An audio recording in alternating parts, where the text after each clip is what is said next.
Bismillah ar-Rahman ar-Rahim. In the name of Allah, the Compassionate, the Most Merciful, to all of our viewers out there. Assalamu alaikum wa rahmatullahi wa barakatuhu. And welcome again, and thank you for joining us in the intersection of faith and reason with our guest, Dr. Jafar, Sheikh Idris. Dr. Jafar, thank you again for being with us. So far, it has been a real joy, and I believe we said at the very beginning that this was going to be intellectually stimulating, challenging, and tickling. And every time we speak, I do feel tickled, as I am very sure that our viewers are as well, are as tickled as I am. Last time we spoke about the different arguments, the argument from design, and we ended up going back to the statement of Ibn Rushd, that the argument for the design speaks more of the attributes of the Creator. And we said that there are two sources for knowing about this Creator, the creation and revelation. Yes. And the Quran, I believe, speaks about both about both of them. No. So in the part of creation, it was in the ayat, and I believe the verses that you quoted from Surah number 78, 6 through 16. And now we have got, what does Revelation say about the Creator? Yes. Revelation, there are many arguments also related to Revelation. But I think the most important argument is that this book, which is revealed to the Prophet, and I say this applies to all previous books, but unfortunately we don't have those books now. But at least in their original form when they were sent. Yes. The book itself is a proof that it could not have been except from the Creator.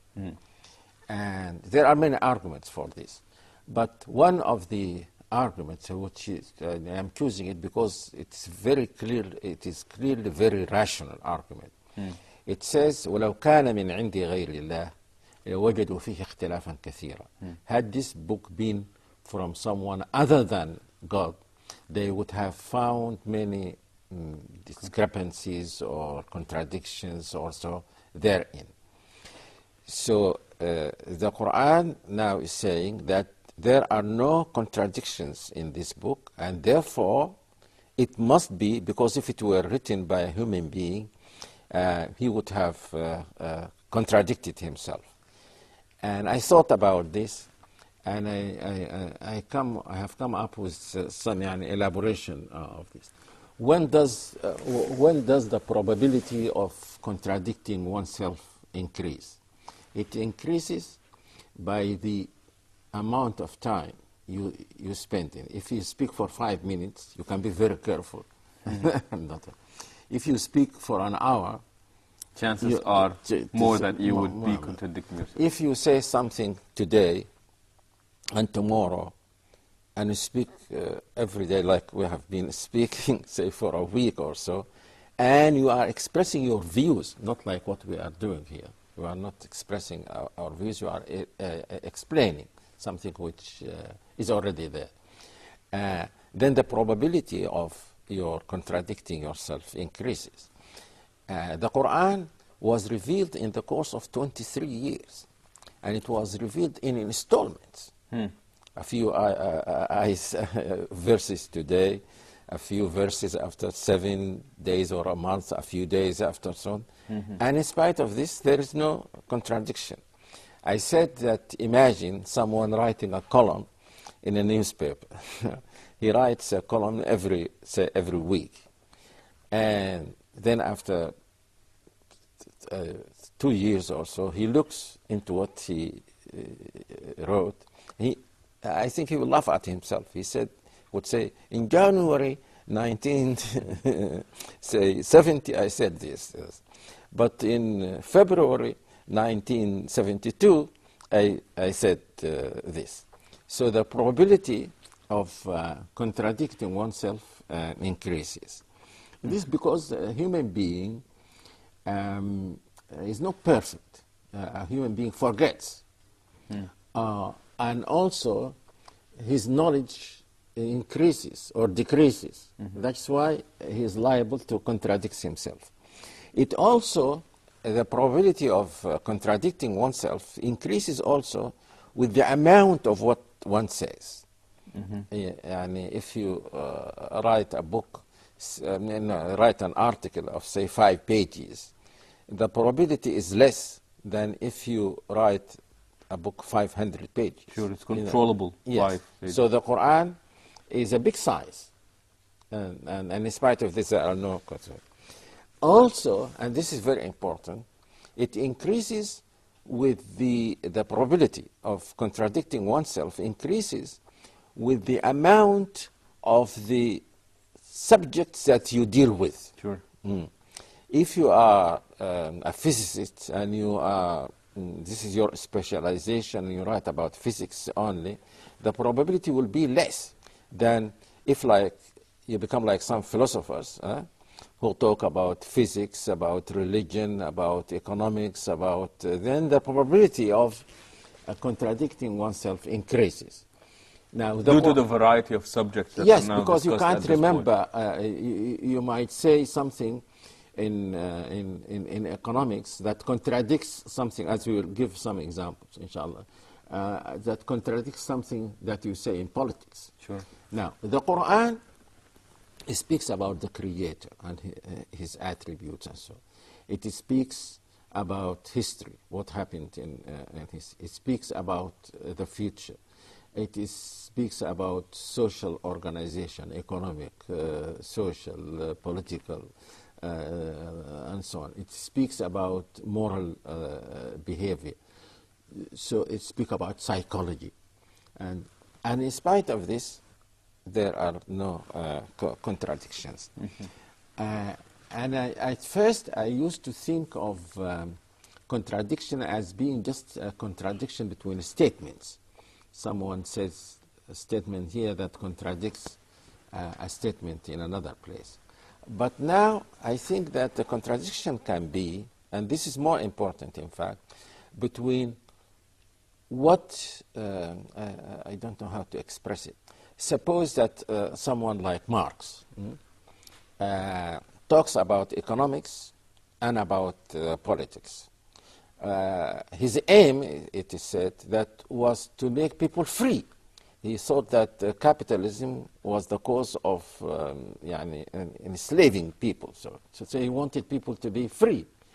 But his political system became the worst dictatorship. So what he said in politics contradicted what he said in economics. Yes, it did not contradict it in the sense that it went against his aim.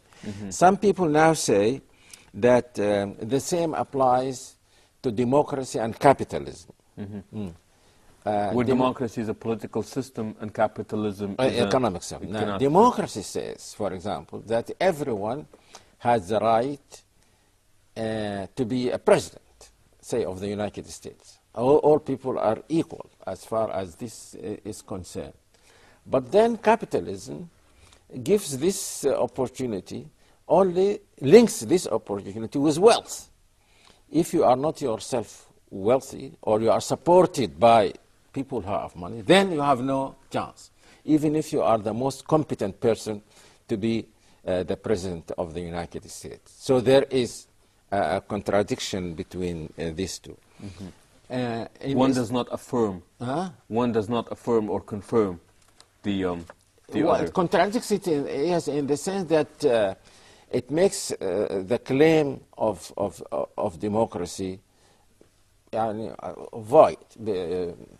You say, and this was one of the good criticisms of the Marxists. They say that Western democracy is only formal.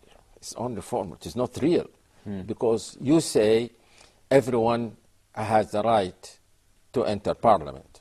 Yes, okay, this is in the constitution, but I cannot be a member of parliament if I am not supported by a political party, or if I am not rich, and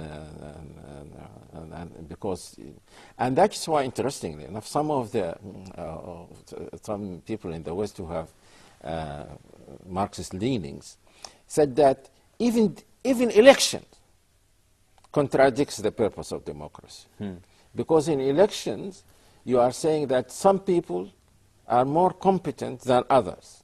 But democracy says no. Everyone, Supposedly. yes, is being. So what do? They said, we do what the Greeks did. Make it by lot. If you just, you say, I want to enter parliament, she says, I want to enter parliament, and then by lot, we choose who enter parliament and who. They say that this is more democratic than elections. Now, in Islam, there is no contradiction of this kind, and I give you some examples. Islam is based, as we said, on belief in the Creator. So everything is designed to strengthen and preserve that belief. Everything. You worship, because without worshipping, you might forget it might decrease or be weak and so on. Social life is organized in such a way that helps you to preserve your belief. And that is why it is very difficult for people like you who live in non-Islamic societies. It becomes more difficult for a person to do all that is required of him. For example, if you live in a country, say like Saudi Arabia, you can pray 5 times in a mosque, because there are thousands of mosques.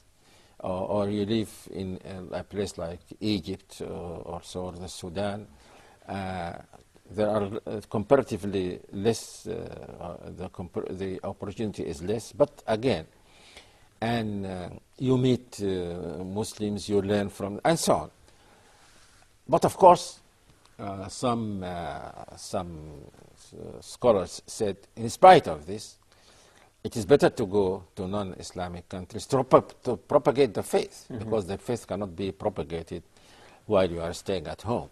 So even if this is done at the expense of that good opportunity, it is better. Then going there becomes and also there is no contradiction between orders and prohibitions. In fact, the Quran justifies some of the orders and prohibitions in terms of that purpose. That people, for example, belief makes people brothers and sisters. This comes automatically. Now, everything that militates against this is forbidden. That is why alcoholic drinks are forbidden, drugs are forbidden, and the argument is very clear in the Quran. إنما يريد الشيطان أن يوقع بينكم العداوة والبغضاء في الخمر والميسر ويصدكم عن ذكر الله وعن الصلاة. So the result of drinking is that people become enemies. They hate each other. I mean, eating and drink. I mean, alcoholic drinks and gambling. And gambling. So there is no contradiction. And another example that I usually make. Before you go on with that example, you're saying that there is this harmony between the principles proclaimed and then the prohibitions or the obligations that go along with it. We do have more examples. Please hold on to that thought. We'll take a short break, and then we invite you to please stay tuned, and then we will be back shortly. Assalamu alaikum wa rahmatullahi wa barakatuh. Again, thank you for welcoming us. We're back here in the intersection of faith and reason with our Sheikh and guest here, Dr. Jafar, Sheikh Idris. Sheikh, we were talking earlier about the rational argument for the credibility of revelation, and you chose one of them, a Quranic verse, وَلَوْ كَانَ مِنْ عِنْدِ غَيْرِ اللَّهِ لَوَجَدُوا فِيهِ اخْتِلَافًا كَثِيرًا. Had it been from other than Allah, they would have found many discrepancies in this book, the Quran, or as you say, any other previously revealed scripture Yes. in its original form from Allah subhanahu Because wa ta'ala. God does not contradict himself. And that is not befitting to neither His Majesty nor His character. And you are giving us an example about how in other forms maybe the principles proclaimed do not necessarily, they're not congruent, or they don't go in parallel with all the teachings, unlike the teachings of the Quran. And you gave the example of brotherhood and then what is prohibited as a result to keep this harmony between people. Yes. And you were about to give us some more examples. Yeah, more examples are, again, of brotherhood. For example, if people are brothers, then the ruler is their brother. So he cannot be a dictator. So dictatorship is, someone heard me criticizing democracy, and every time you criticize democracy, people think that you are defending dictatorship, because they think that these are the only two alternatives. I said no. If I say I'm against the majority of the people legislating for me, of course I will say I'm against just one individual legislating for me. Sure. And some philosophers and also Muslim theologians said, if you follow someone obedient, consistently, if you obey them, then you are taking him as a God, even if you don't call him God. Because absolute obedience is only befitting. Yes. So a dictator, this is what a dictator demands. So he will not be your brother, he will be your master or your God. Also, say the example of zakat and interest or usury. Zakat meaning the charitable alms that Muslims Yes. give. Zakat takes from the wealthy and gives to the poor. But usury is from the poor to the rich, or from the less rich to the poor. So God could not have allowed usury, because this would have been against the principle of zakat. There would have been contradiction. On the one hand, you say the rich should give the poor. On the other hand, you say no, the poor should give the rich. It's interesting. It's interesting you say this, and if I may share with you and with our viewers out there, one time I was doing a paper on interest in the States, and we have what we call payday cash loans, and these are places that you're supposed to go to, or you can go to receive a loan from them, and once you have your paycheck, they will take their money back, but you would have to pay them, of course, interest. And I was surprised to see the amount of interest that they charge. On a credit card, for example, they charge about 17.99 APR, annual percentage rate. When I went there, they charged 466.88%. And I remember the number vividly, and I said, but why do people come to you? And they said, well, these are majority of them are poor people who cannot afford a credit card because they have a bad credit, so they come to us. The poorer they're getting, the more interest is being charged. And it makes them more poor. Well, they're not so poverty. the question of their poverty cannot be solved at all. No, never. No. And that's why one learned person directed me to, I think it was a saying of, I'm not sure whether it is a hadith, but I'm sure that it is the saying of one of the companions, and if not a hadith, then one of the companions of the Prophet, perhaps Umar. He said, إِذَا أَعْطَيْتُمْ فَأَغْنُوا. And when you give, don't distribute your zakah just in $10, $10, but give a big amount to someone, make him rich, and then you solve his problem. Next time he will not need any more charity. So zakah is supposed to solve the problem of poverty, not just to help the poor or to make the poor poorer. In fact, one American writer I forgot the name of his book, but he said something, and he's not a Muslim. He doesn't know perhaps anything about Islam.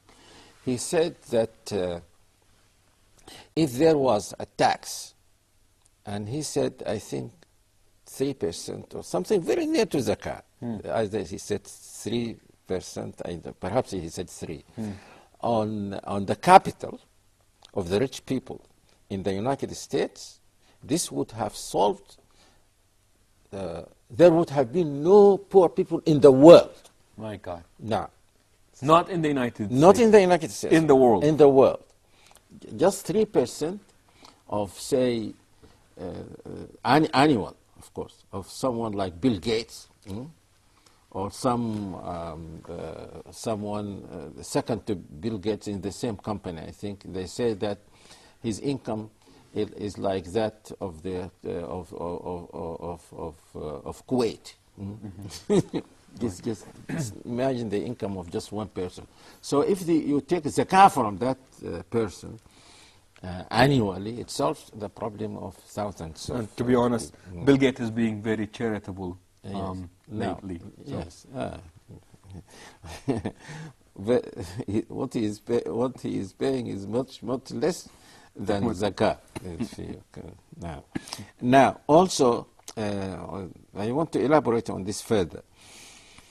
In Islam, the family is the basic unit of society, and therefore everything is designed in such a way as to preserve that unit.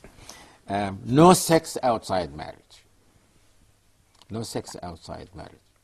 And that also is the reason why people are allowed to marry more than one wife. Because if you feel that you need to marry another wife and you are forbidden, this might tempt you to go to sex outside marriage. There is the hijab. Hijab is a word now. No. And no free mingling of men and women, because this increases the probability of sex outside marriage. And then there is the severe punishment for committing adultery or fornication.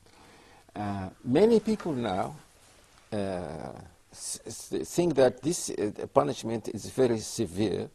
Of course, if you allow women to dress like what they are dressing now, want to mingle with men, and you see many people committing fornication or adultery and so on, of course you will be against whipping them or stoning them, because you will be stoning 1/4 of the society or half the society, and no one will accept this. So you have to take the religion as a whole. You don't. If you take part of the religion, then it becomes inconsistent. If you replace one part with another, then it becomes inconsistent. So that's why it is wrong to say or to claim that religion can change with a change in time or to change in place, because it is very consistent. If it is consistent as it is, then if you make any change in it, it will not be consistent. If you're just joining us, we are talking about this harmony in all the teachings of Islam, particularly the obligations and the prohibitions in the Quran, with our guest here, Dr. Jafar, Sheikh Idris. Sheikh, does this apply to all things within the Quran? You gave us the example of brotherhood. Is this consistency all over the place? All over the place. The main relationship with Muslims, people who worship God. I don't want people to think that Muslims are only the people who follow Prophet Muhammad sallallahu alaihi wasallam. People who followed Jesus were Muslims. People who followed Moses were Muslims. But it is a rule in the Quran that if you follow one prophet, if you believe in one prophet, you should believe in all prophets. There is no reason for you to pick and choose. And also, if you were a follower of one prophet, then another prophet comes after him, then you must follow that prophet.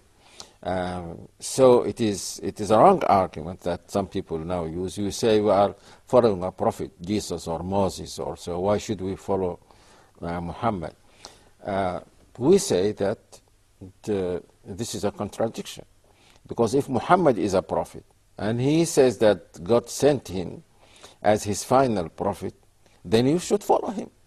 And if you study your religion carefully, you will find in that religion itself a reason why you should follow the prophet that comes after the prophet in whom you believe in. So when we say that all these earlier messages were like the Quran in being consistent and being serving making people happy in this life and the hereafter and so on, the only main differences are that this religion is more comprehensive than others, and that in some of the details it is not like earlier religions, because this religion is for all humanity, not for a particular group of people at a particular time. So all people at particular times or places are invited to the fundamentals of the religion, that you worship none but God, that you do this, you do this. But when it comes to the details, there are differences among the different messages. So the main message remains the same, yes, but the different legislations that came yes, to serve that yes, may be different from one time, one yes, place yes, to another. Sheikh Jafar, it's been a joy being with you here in this episode, and we look forward to seeing more of you and hearing more of you in the coming episodes. With this, we come to the conclusion of this part of the program, hoping that you have enjoyed it as much as I did, and hoping that you would join us next time. Until then, we say so long. Assalamu alaikum wa rahmatullahi wa barakatuh.